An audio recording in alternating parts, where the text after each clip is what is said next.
Hey everyone, I really just want to do a quick video. Y'all just don't know. I just finished my last interview. This week was portfolio, what we call portfolio review week. And the thing is that after all these many years, for me it took years to finish a 2.5-year degree. It took me 4.5 years.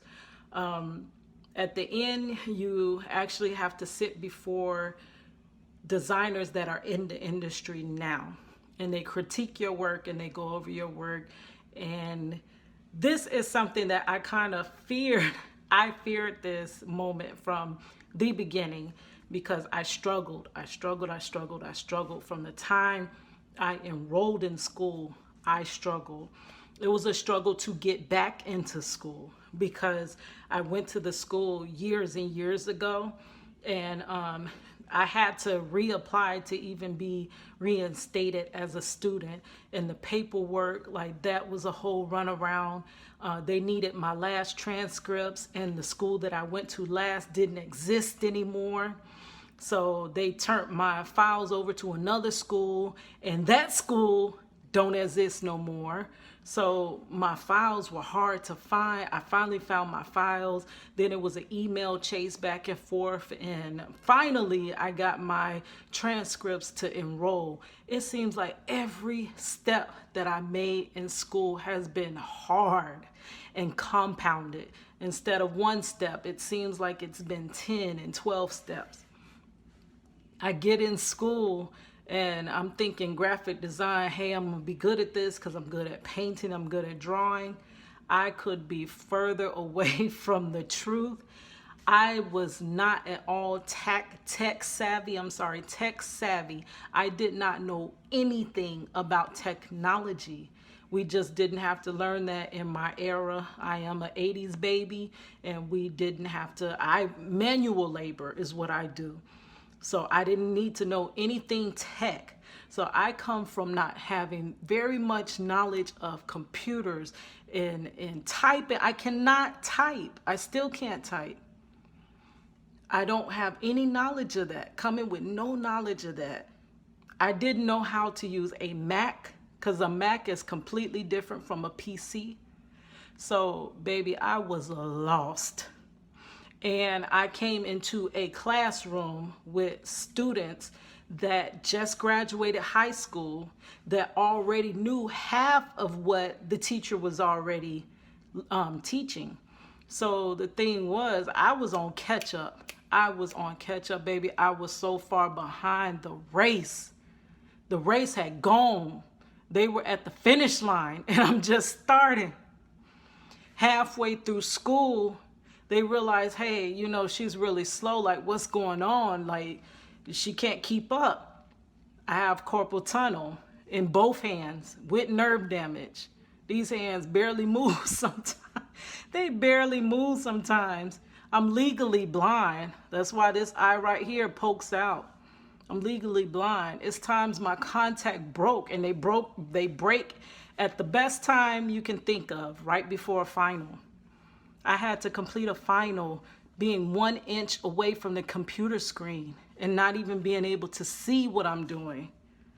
So it's crazy. And then the biggest, ultimate hurdle, when I first enrolled in school, 6 months later. Oh, you know what? I better tell you this story first before I tell you that part. How did I even go to school? What made me go back to school? Well, I worked this 9 to 5 like for years. I was very unsatisfied. I'm an artist. I want to create. I want to make things.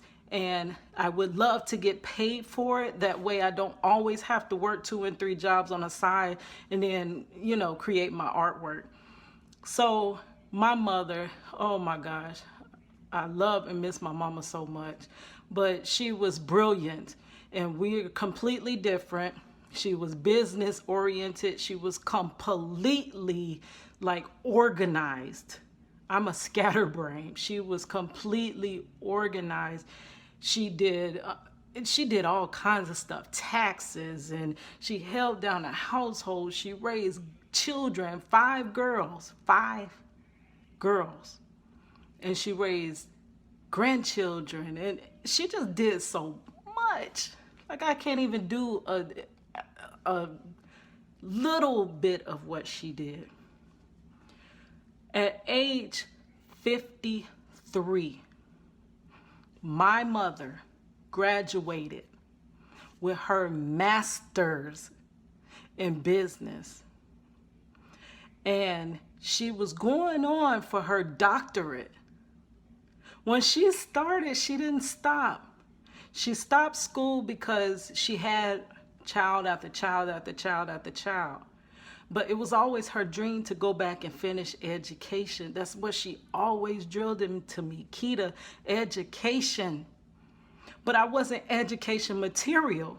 I tried. I couldn't fit those boxes, those holes. I'm a square peg. I don't fit into a circle hole, I'm sorry. I'm a square peg. I don't fit into a circle hole. And I've always tried to force myself to fit, and I don't fit. But we were sitting at her graduation dinner, and everybody's talking, and they're like asking the younger kids, so what you gonna do with your life? What you gonna do with your life? And someone asked me. I'm old as ever. I'm like 32. I think I was 32, 33. I don't know. I can't remember because time is going so fast. And they asked me, I'm like, well, you know, I work at like these rinky-dink places. I have these little part-time jobs, these dead-end jobs. Like, I don't know. What do you want me to do? I don't. And something just blurted out of my mouth. I said, I'm going to go back to school. I never meant it. I was just talking. I did not mean that. That next Monday, after talking about it, I said, well, since I talked about it, now Mom gonna come ask me. I better go ahead and do a little bit of research so she'll know I did something. And I started researching, and then I actually enrolled. And after I enrolled, I applied for scholarships, for grant money, I'm sorry. And they actually gave me the grant money. And I'm like, wow, it was step after step. And I had went too many steps. And the thing was, when school started, I was like, I can't do this. I can't do this. And I went to class, and it felt like I was almost humiliated in class because I was always the slow one. I was always the one that didn't get it. My designs was always ripped to shreds. I was not on level at all. And then I have all these different ailments that's trying to hold me back. And when I enrolled back into school after my first semester, I think that was the first time in my life that my mom I made her proud. I made her proud, finally. Finally, your girl that couldn't do nothing right, always messing up, always. I finally made her proud. And I was able to go to her, and she could understand this homework thing. And she was like, Keita, just try your best. Just do your best. You could do it. And I'm like, no, I can't do it. I can't do it, Mom. And she told me I can do it. And towards the end, and I stayed on the honor society because I just put everything into it. I started being an A student, just A after A after A. And I started gaining confidence. Even though my design still wasn't on level, I still was doing good, like learning the material, like I was on point with the material. And it gets towards the end, about to get almost down the line to where you're close to graduation. And I ended up getting my first B, and I cried over that. my first C. Oh my God, like I almost lost my mind with a C. And last year, my first D. I was a 0.3 off of passing that class. Y'all already know I gave up then. I said, I'm done with school. I'm unenrolling. I'm not going back. This ain't for me. I can't do this. I'm the worst in the class. But I kept going on the strength that I made my mama proud that one time. And I didn't want to start another thing and not finish. We get all the way up to this year. This was it. This was it. I supposed to been done. And then the whole shutdown happened. And I was helping my nephew with his school. And it turned different. I had my sister I had to help take care of.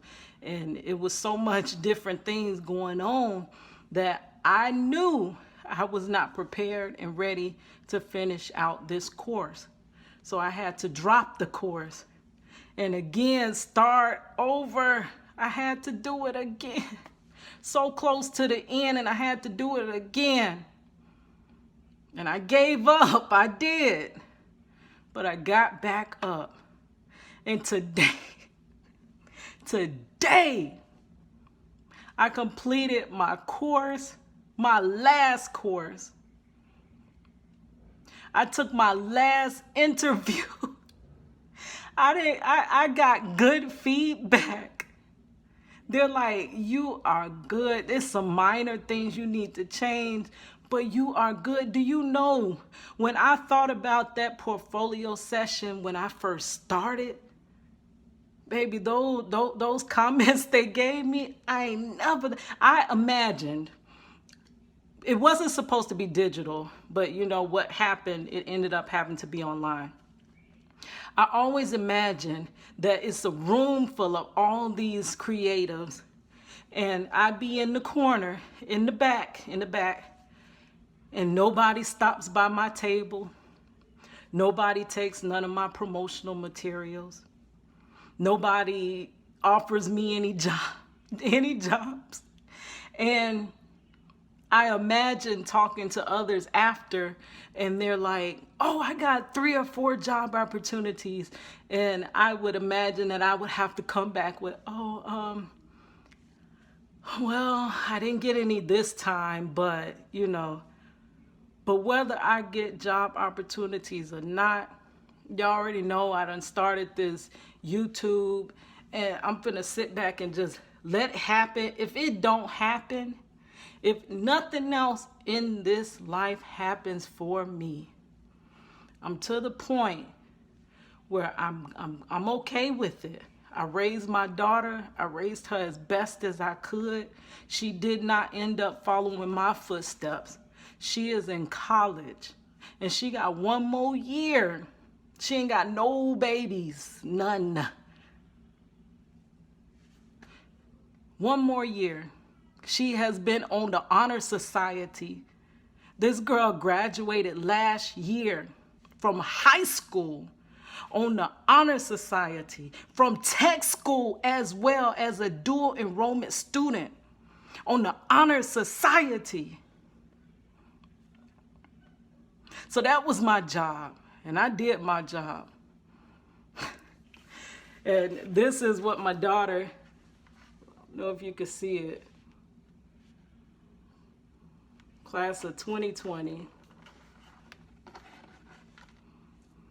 She got this for me. Congratulations, Mom. And I want to say congratulations to my mother, because my mother supposed to be out here doing some things, y'all. Y'all didn't know what she had in store. But God called her home. He called her home. And she passed the baton on to me. So I'm going to run. I'm running now. I'm running. Thank you.